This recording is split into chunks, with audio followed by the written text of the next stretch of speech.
Hi everybody, welcome back to Room for Dolls. If you're new here, welcome.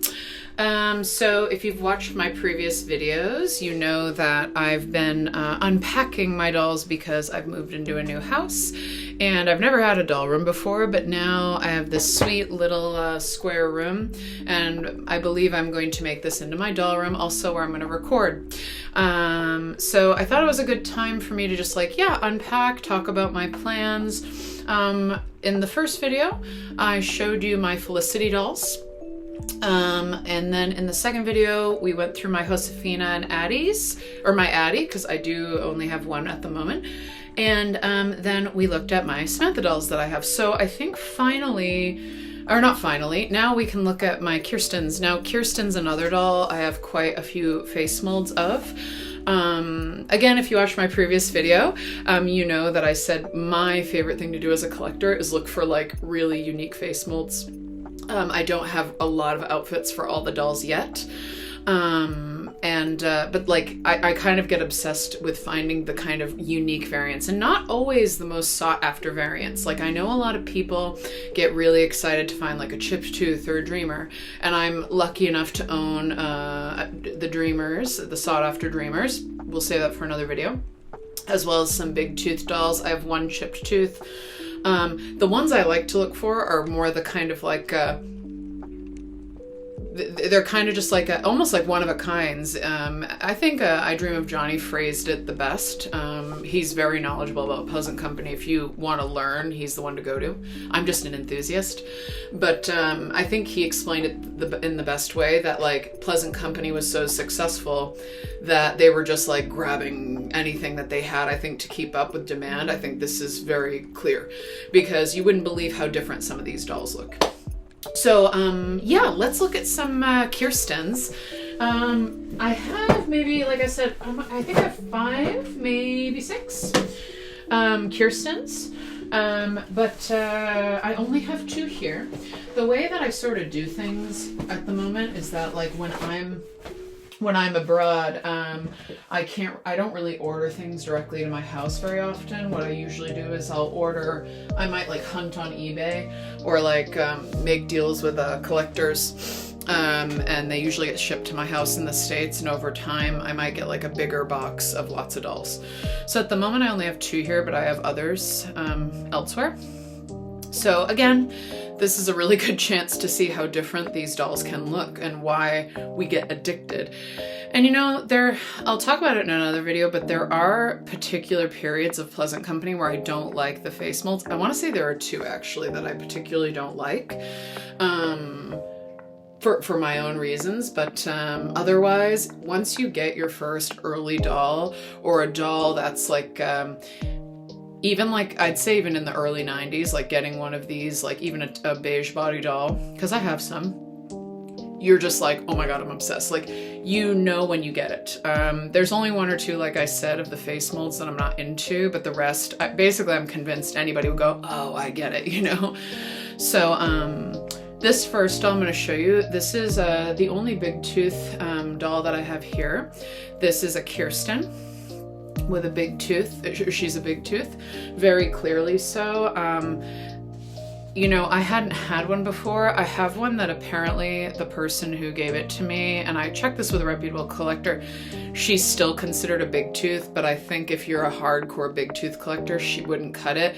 She has a little bit of a different face mold, but her teeth are a little bit bigger than the others. So the real big tooths, they have a much rounder face, very sweet face. This Kirsten's so cute. I do love her. She's so sweet, and I know collectors who say this is one of their favorite types of the Pleasant Company dolls. These are so sweet, these big tooth dolls. They don't have a chipped tooth.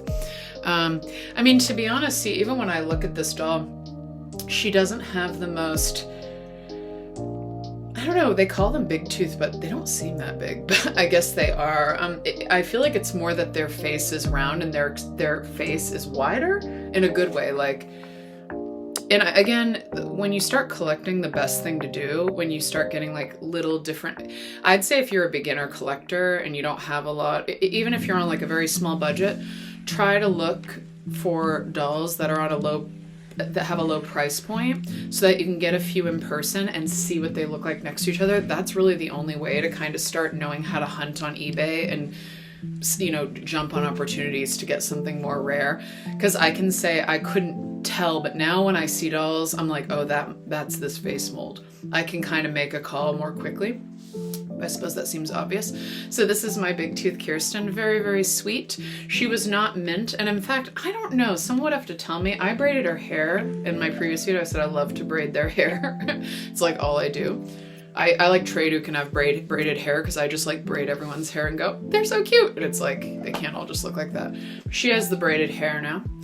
And she wasn't mint. It seems like, I don't think her hair was ever cut, but it does seem shorter than other dolls.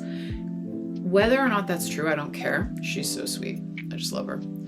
And again, I don't know, this, oh, I didn't think. The lighting here, I don't know, it kind of washes her out. I'm going to be putting pictures in the corner to sort of show the doll in a more favorable light, mostly so you can see the details of the face paint, because I'm new to making these videos and I'm not like gonna waste time trying to have some professional setup right away. I just want to get the ball rolling. So this is her.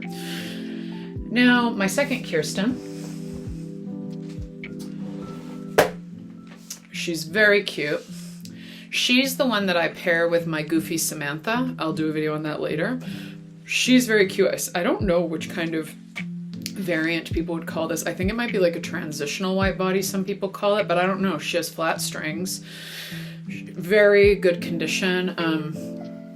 She's this one. And she's so sweet. Now, I think because her face is thinner, her teeth do look a little bit more distinct with their bigness. But she's, some collectors have told me, or the person I bought her from told me that she has what they consider a rare eye color. And I can say I agree. Again, I'll put up a picture. In a way, I don't know if I would say it's as rare of an eye color as much as it is the contrast of the color with her skin, because her skin is kind of like, this isn't an insult to her, it's just the way I describe it. You know, like the kind of tan people wear on like Star Trek in the 70s, like that kind of like Hollywood like tanning bed tan. She kind of has a complexion like that, I feel, and it just contrasts with this blue. And this blue, it's like, I think they said it's like a sapphire color. And is sapphire like is that a greenish blue? Or it might be aqua. Her eyes, they're almost like a neon blue, I feel. Not literal neon, but they're more like they're a very like pigmented, bright, like I don't know if the undertone on this is like more of a green or a red, as in like, is it more of a purpley blue or like a greenish blue? I think it's more of the other, but isn't sapphire more the other one? I don't know. So that's the difference with her. Again, I'll put up a picture so that you can see it more favorably. But if you look at these two dolls together, again, how different are they? Like, and these are both white-bodied dolls. How different are they? And again, when it comes to getting duplicates of dolls, see, I don't want duplicates. And to me, these aren't duplicates. I'm like, they're so different. Oh my God, I love to do that. And I'm trying to think of how I want to dress up these dolls when it comes to how I'm going to display. And in a way, this is a good time to mention like how I want to display my dolls for now. I'd say I have a goal. I don't know how much I'll want to keep it like this, but I have kind of a soft goal that I would love to have possibly, this is like too much, I think, but it's like almost having like a doll per outfit to enjoy for a while, to have them all displayed at the same time. It's almost like something I just want to do once and then take a picture and like sell them. Not all the dolls, but I mean like, because the thing is when you get into like Kirsten, Molly, they have too many outfits, so I don't think that's realistic. So I was thinking something like 3 to 5 of each doll so that I could like long term like enjoy looking at them in a different outfit, but I don't know. It depends, because I don't want to keep more than I love. And the thing about me, I love my dolls. Like I will literally like I wanted to say this in another video. I was really affected by Toy Story. I don't know if there's any millennials out there that know what I'm talking about, but like my husband laughs at me all the time because it's like, I can't leave. It's not that I think my toys are alive. I don't, but it's sort of like this kid in me that like remembers like the look on like Woody's face when he was like knocked off the bed and he was like, what? Or like when a toy was left on a shelf and never touched again. Or, oh my gosh, what's her name? The girl cowboy in Toy Story, when Sarah McLachlan's like, when she loved me. It's like, So that movie makes me feel like I need to like rotate the dolls I have, and I really do.